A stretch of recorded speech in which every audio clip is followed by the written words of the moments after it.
प्रत्याशी यहाँ पर बड़ी संख्या में जो हमारे समाजवादी नेता हैं, जो मैं जिन्हें देख पा रहा हूँ, बड़ी संख्या में सभी समाजवादी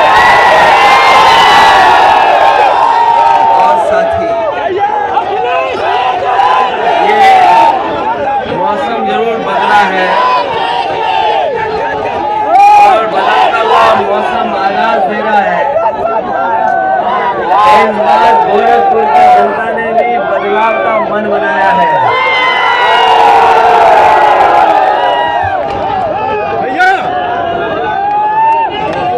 ये चुनाव तब होने जा रहा है,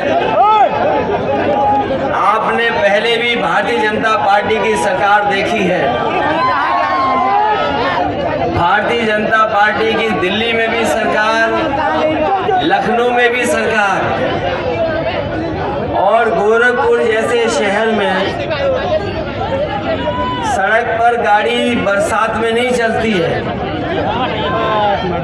अगर बारिश ज्यादा हो जाए, बरसात ज्यादा हो जाए तो सड़क पर गाड़ी नहीं चलेगी। यहाँ पर नाव से हमें और आपको जाना पड़ेगा।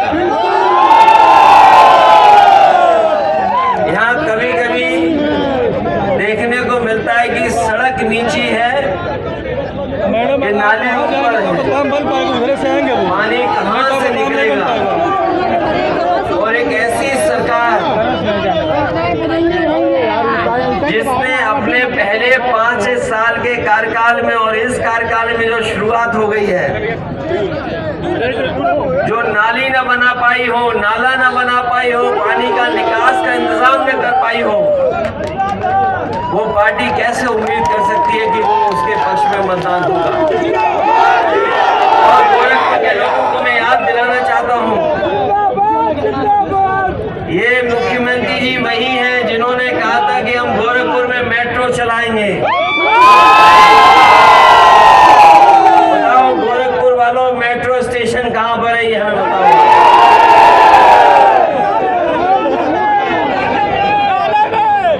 ये मेट्रो स्टेशन है कहीं का नहीं है। ये मुख्यमंत्री भी गोरख धंधा करते हैं लगता है। ये बात मैं इसलिए कह रहा हूं, ये कागज में मेट्रो बना रहे हैं। शहर के लिए सबसे बड़ी सुविधा, आम लोगों के लिए साफ सुथरी, सुरक्षित अगर कोई पब्लिक ट्रांसपोर्ट होता है तो वो मेट्रो होती है। और हमें खुशी है इस बात की समाजवादियों को कि आज तक जो भी मेट्रो चल रही है बड़े बड़े शहरों में, वो समाजवादियों की देन है। चाहे वो लखनऊ हो, कानपुर हो, आगरा हो, नोएडा हो।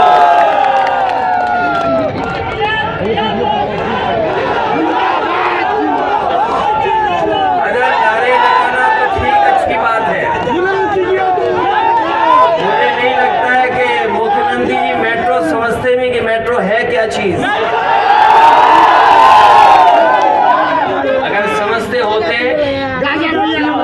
तो आज मेट्रो से हम लोग चल रहे होते, गोरखपुर के लोग मेट्रो में बैठ करके चल रहे होते। ये चुनाव इसलिए है कि कूड़ा हटा के नहीं हटा, नालियां साफ हुई कि नहीं हुई।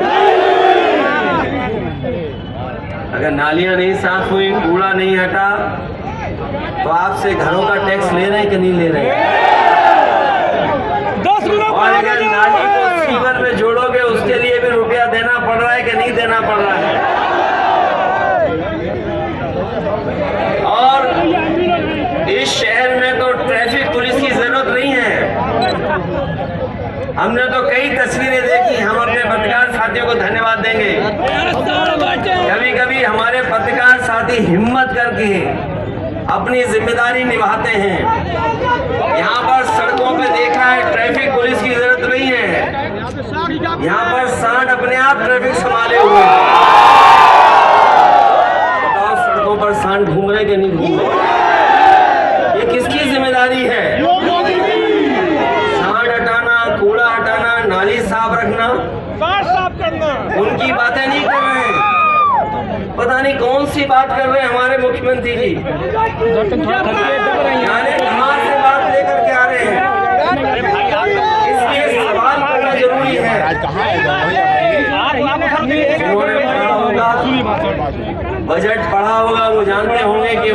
मुख्यमंत्री भारतीय जनता पार्टी की सरकार कह रही है कि 100 में केवल 4 बेरोजगार हैं। 100 में 4। बताओ हम ये बात मान लें कि ना मानेंगे? बताओ।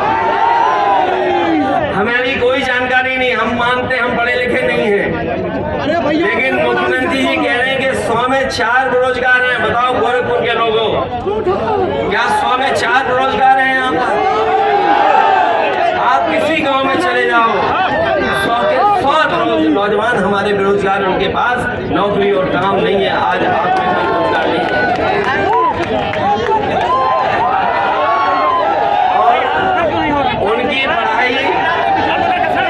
उनकी पढ़ाई तो पूरे देश में और दुनिया में जान ली। लोकसभा में कहा कि 46 में 56। अरे मुख्यमंत्री जी कौन सी पढ़ाई पढ़े हो? कहाँ की पढ़ाई पढ़ी है कि 46 में 56? मैं ये बात अपने पिछले दलित भाइयों को बताने आया हूँ कि हम समाजवादियों को बदनाम करने के लिए इन्होंने कहा 46 में 56 हुए हैं यादव। मैंने सदन में भी पूछा कि अगर आप योगी हैं, अगर आप मुख्यमंत्री और ईमानदार हैं, तो बताओ 46 में से 56 कहां पर यादव एसडीएम हुए, तो बता दो हमें।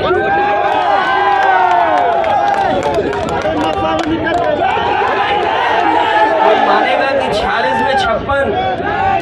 अरे गोरखपुर वालों, कौन सी गिनती सिखा दी इनको? या फिर हो सकता है बाहर से सीख करके आए हो।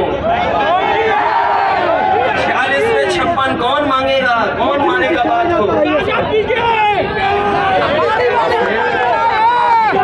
बिजली का बिल कितना देना पड़ रहा है आपको? बताइए बिजली का बिल।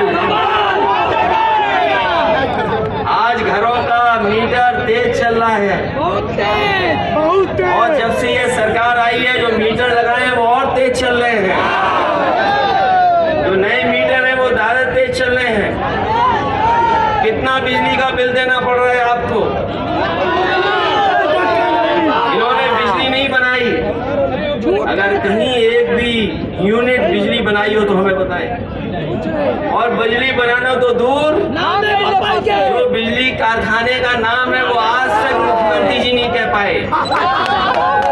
अगर उन्होंने कभी ये कहा हो कि उन्होंने बिजली का कारखाना लगाया, हमने तो नहीं सुना। गोरखपुर वालों आप बताओ, कभी सुना हो तो बताओ। और हमने कई मौकों पर कहा कम से कम ये तो कह दो 3x660 super critical thermal plant. अगर कभी बोला हो तो बताओ। तो सोचो कैसे मुख्यमंत्री जी हैं, और कह रहे हैं उत्तर प्रदेश तरक्की कर रहा है, खुशहाल हो गया है तरक्की से। 12 पास करके इंटर किए हैं, वो बड़े वाले किए हैं।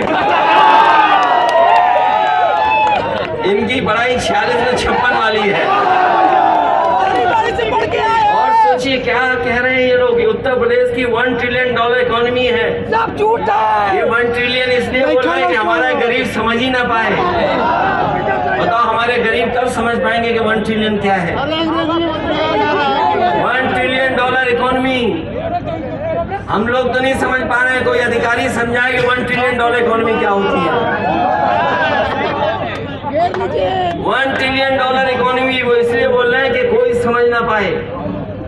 और जो झूठ बोल रहे हैं उसको सच बताने के लिए, जो झूठ बोल रहे हैं उसको सच बताने के लिए भारतीय जनता पार्टी ने, मुख्यमंत्री जी ने 200 करोड़ से अमेरिका से एक कंपनी बुलाई है, डिलॉयट कंपनी बुलाई है। जो झूठ बोल देते हैं उसको सच कैसे बनाया जाए, उसके लिए 200 करोड़ रुपए खर्च कर रहे हैं। इन्वेस्टमेंट। और वो हिसाब किताब नहीं बोलूंगा जो टीवी पे खर्च हो रहा है। अपना जो झूठ बोल दिया वो सच कैसे हो, जनता में कैसे सच बताया जाए, उसके लिए 200 करोड़ और टीवी के लिए 2000 करोड़। और ये बात मैं इसलिए बोल के जा रहा हूँ, ये जमाना गूगल का है। आप लोग बात सुनिए। अगर कोई बात मन से कही गई है तो आप मोबाइल पर टाइप कर करके देख लो, तो आपको जानकारी हो जाएगी कि 200 करोड़ अमेरिका की कंपनी को दिया गया है कि नहीं दिया गया है। टीवी को चलाने के लिए 2000 करोड़ रुपए दिया जा रहा है कि नहीं दिया जा रहा है। केवल बात यहीं तक नहीं है, वैसे तो बहुत अपराध घटनाएं न जाने क्या क्या कह रहे हैं, लेकिन मैं कह सकता हूं भारतीय जनता पार्टी और खासकर इन मुख्यमंत्री के कार्यकाल में इतनी लूट, इतनी भ्रष्टाचार और इतने बलात्कार कभी नहीं होंगे जितने इनकी सरकार में होता है। आज भी अखबारों में घटना है, आज भी अखबारों में छपी है घटना, और कोई दिन ऐसा नहीं है कि गोरखपुर की घटना न छपती हो। और हम तो अपनी पार्टी के संगठन के लोगों से कहेंगे कि ये लोग जो ज्यादा बोलते हैं कानून व्यवस्था पर, गोरखपुर की अलग से किताब छापी जाए कि पिछले 5 साल में कितनी घटना हुई हैं, कितनी हत्या हुई है, कितनी बेटियों के साथ छेड़खानी हुई है, कितनी महिलाओं के साथ बलात्कार हुआ है। और जो लोग अखबार ध्यान से पढ़ रहे होंगे वो आजकल खबर पढ़ रहे होंगे कि यहीं पर एक कारखाना लगा था, कभी नेताजी के समय पर एक कारखाना लगा था, उस पर छापा पड़ा है। छापा दिल्ली वालों ने मारा है, दिल्ली की एजेंसी वालों ने। जो दिल्ली की एजेंसी है वो यूपी में छापा मार रही है, और यूपी की जो एजेंसी है वो दिल्ली में छापा मार रही है। ये बात जानते हो कि नहीं जानते हो आप लोग? बताओ पत्रकार साथियों, आपकी जानकारी में है कि नहीं है? प्रधानमंत्री के आवास के पास उनके वाईफाई को इस्तेमाल करने वाले पर छापा पड़ा है। जो प्रधानमंत्री आवास के पास कोई रहता है, बड़ा दमदार आदमी है, कोई रहता है, उस पर एसटीएफ ने छापा मारा।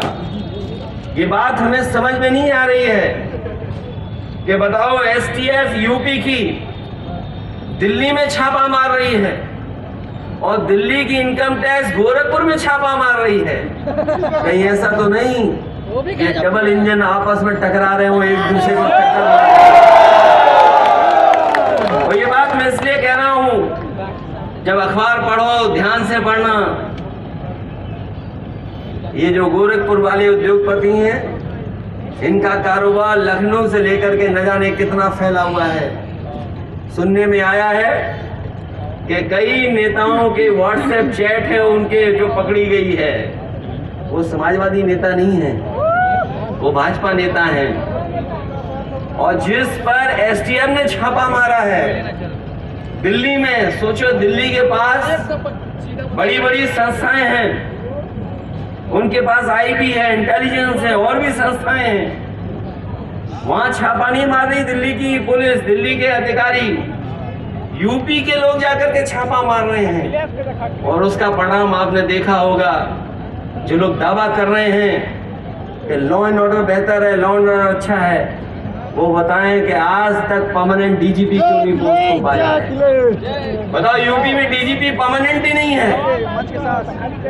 अपनी सरकार होती तो अखबार वाले भी चिल्लाते, टीवी में भी चिल्लाते कि देखो समाजवादी लोग कैसे डीजीपी नहीं पोस्ट कर पा रहे हैं। हमारे पुलिस के लोग जानते होंगे, उन्हें अभी तक परमानेंट डीजीपी नहीं मिल पाया है, कार्यकारी डीजीपी मिला है।